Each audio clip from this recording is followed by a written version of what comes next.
बार members, आज परिनिर्वाण दिवस पर बाबा साहब को सबसे पहले मैं अपनी तरफ से, अपनी बार तरफ से श्रद्धांजलि अर्पित करता हूँ। और ऐसी महान शख्सियत का हम आज परिनिर्वाण दिवस मना रहे हैं, बहुत अच्छी बात है, क्योंकि हमें इनके विचारों से सीखना चाहिए। इनके विचार इतने थे कि इन्होंने जाति पाति को भुला दिया और जाति पाति को भुलाकर ही एक संविधान की रचना की, और आज उसी की उपलक्ष्य में इनको याद किया जाता है।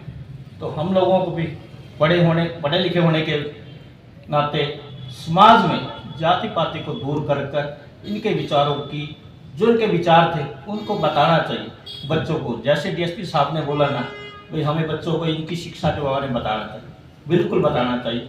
और मैं आज इस परिनिर्वाण दिवस के उपलक्ष्य में एक लाइब्रेरी में अलग से एक ब्लॉक इनके नाम से निर्माण किया है। मैं बाबा जी के बारे में, आप तो मेरे से ज़्यादा ही पढ़े लिखे हो गए, जानकार इसके बारे में। तो बाबा जी का तो जितनी व्याख्या कर जाए उतना ही कम है। जिन्होंने इतने पुराने टाइम में जहाँ से बाहर से भी पीएचडी करी है, हम सभी ने पता है इसके बारे में। ज़्यादा तो कुछ बोलने का आपका भी टाइम हो चुका है कोर्ट का, लेकिन मैं तो ये कहता हूँ, मैं इसके जो इन्होंने जो संविधान पढ़ाया है उस पर हमें अनुसरण करना चाहिए। इससे कुछ न कुछ हमें और भी शिक्षा मिलनी चाहिए। अपने छोटे बच्चों को इसके बारे में समझाना चाहिए। भाई ऐसे ऐसे भी हमारे इंडिया के अंदर ऐसे लोग पैदा हुए हैं जिन्होंने संविधान भी पढ़ाया, इतना पढ़े लिखे। जो संविधान बनाता है उसका तकरीबन अपना जीवन तो उसी में चला जाता है। इस आदमी ने अपना जीवन अपने संविधान बनाने में और पढ़ाई में ही खो दिया। इसने तो दुनियादारी कुछ देखी ही नहीं। इसे महान पुरुष भी हमारे देश में पैदा हुए हैं जिनका हम आदर सत्कार करते हैं, और अपने बच्चों को भी इस बारे में समझाना चाहिए। ऐसे ऐसे लोग भी हमारे महानुभाव पैदा हुए हैं जिनका हमें सभी तरह से उनका सत्कार करना चाहिए, और इनको यादगार के रूप में अपने एक किस्म से अपना वो कोई सालाना या किसी प्रकार का वो प्रोग्राम जो आप कोर्ट में कर रहे हैं, जो भाई साहब कहे गए हैं, भाई बनाना चाहिए, जिसमें सभी को याददाश्त ताज़ी हो जाए, जिसमें सबको पता लगे इसके बारे में। नमस्कार। बाबा साहब का 68वां परिनिर्वाण दिवस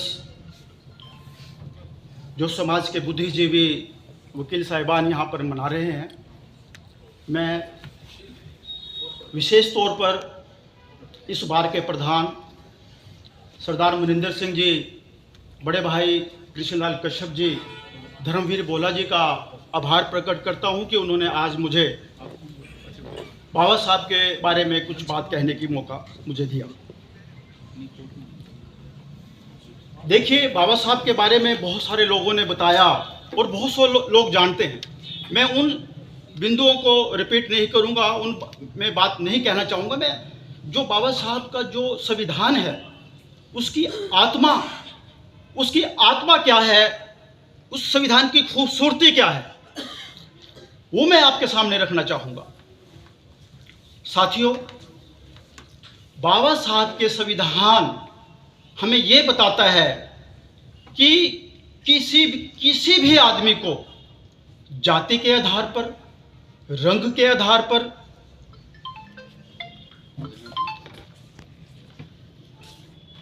लिंग के आधार पर